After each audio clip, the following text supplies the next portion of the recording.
অষ্টম শ্রেণীর শিক্ষার্থীরা এবং যারা ভিডিওটা দেখছেন সবাইকে স্বাগত জানাচ্ছি।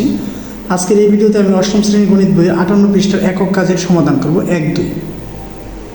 1 নম্বরে বলা আছে যে নিজের মতো করে 10টি ত্রিপদী রাশি লেখো, সেখান থেকে দুটি ত্রিপদী রাশিকে বাস্তব উদাহরণের মাধ্যমে উপস্থাপন করো। ঠিক আছে, আচ্ছা, তাহলে আমরা এখান থেকে আগে 10টি ত্রিপদী রাশি আগে লিখে নিই। তাহলে আমরা লিখতে পারি 1 নম্বর দিয়ে 10টি ত্রিপদী রাশি,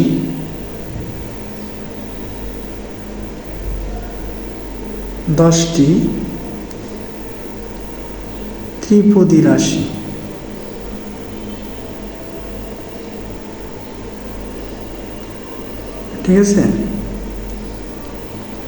প্রথমে 1 নম্বর দিয়ে লিখলাম যেমন 3 + 2 + 1, এটা একটা ত্রিপদী রাশি। আবার লিখতে পারি হচ্ছে এরকম 2x + 3y + z, এটা একটা রাশি ত্রিপদী। এরকম আমরা লিখতে পারি এরকম x² + y² + z²। আবার এরকমভাবে লিখতে পারি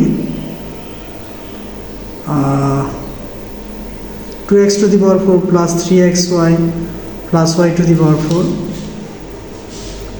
আবার এরকমভাবে লিখতে পারি যে x⁵ + x²y + z², এটা হচ্ছে একটা ত্রিপদী রাশি। আর আমরা এভাবে লিখতে পারি x² + y² - 2xy।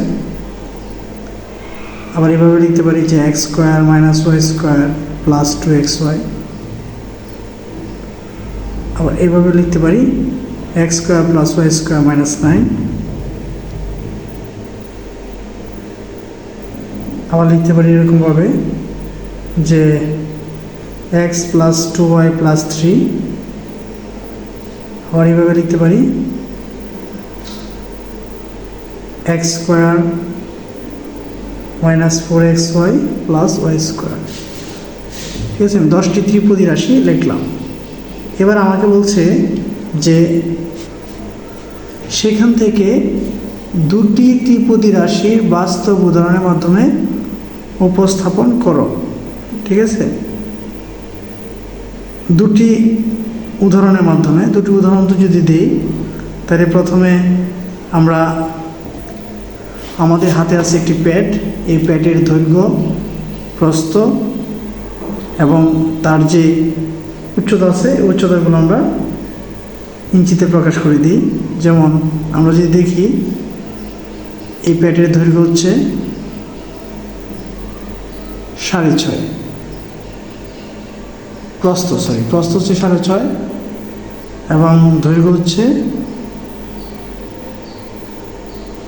ঠিক আছে, 8.5। আর এটা উচ্চতা ধরে নেওয়া হচ্ছে 1 ইঞ্চি। তাহলে আমরা প্রথমে লিখতে পারি যে একটি প্যাডের দৈর্ঘ্য, প্রস্থ এবং উচ্চতা ধরে নেওয়া হচ্ছে 1 সেমি। আর প্রস্থ ধরে নেওয়া হচ্ছে 6.5, দৈর্ঘ্য ধরে নেওয়া হচ্ছে 8.5। ঠিক আছে, এটা হচ্ছে একটি প্যাডের দৈর্ঘ্য। সেম একইভাবে যদি আমরা আমাদের গণিত বইয়ের ক্ষেত্রে ধরি,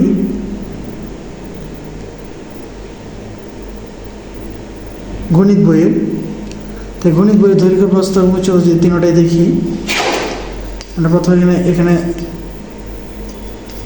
দৈর্ঘ্যটা দেখতে পারি সেন্টিমিটার যদি প্রকাশ করি।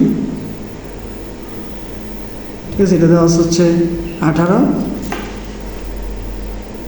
এবং দৈর্ঘ্য দেওয়া হচ্ছে 24। ঠিক আছে, 18, 24 আর ওটা ধরে নিলাম হচ্ছে 2। তাহলে বইয়ের দৈর্ঘ্য 24, প্রস্থ হচ্ছে 18 এবং উচ্চতা ধরে হচ্ছে 2 সেন্টিমিটার। এবার আমরা যা বলছে 2 নম্বরে কি বলছে যে নিচের কোনটি ত্রিপদী রাশি নয়, তোমার সপক্ষে যুক্তি দাও।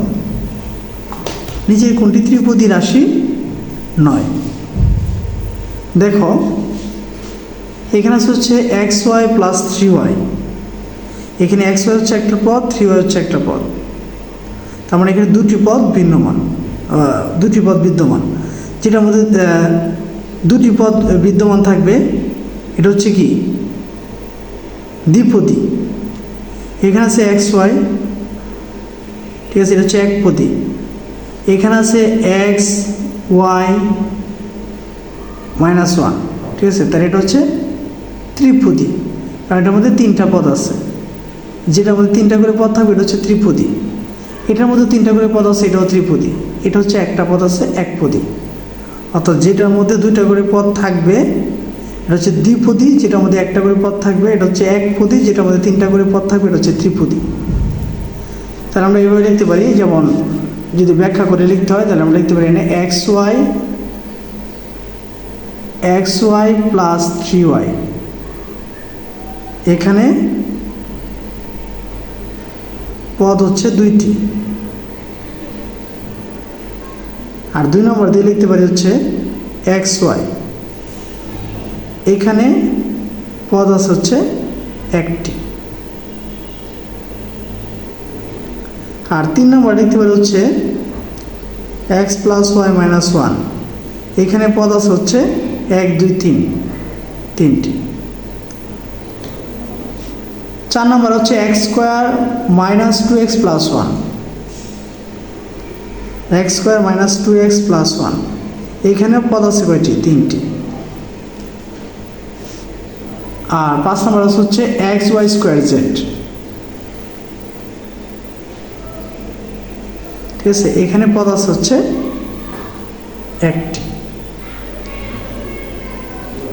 ঠিক আছে, ব্যাখ্যাটা এইভাবে দিলেই হবে। তো আশা করি একক কাজের 1-2 সমাধান তোমরা বুঝতে পেরেছ। তো ভিডিওটি যদি তোমাদের কাছে ভালো লেগে থাকে তাহলে অবশ্যই চ্যানেলটাকে সাবস্ক্রাইব করবে। ধন্যবাদ সবাইকে এতক্ষণ ভিডিওটা মনোযোগ দিয়ে দেখার জন্য।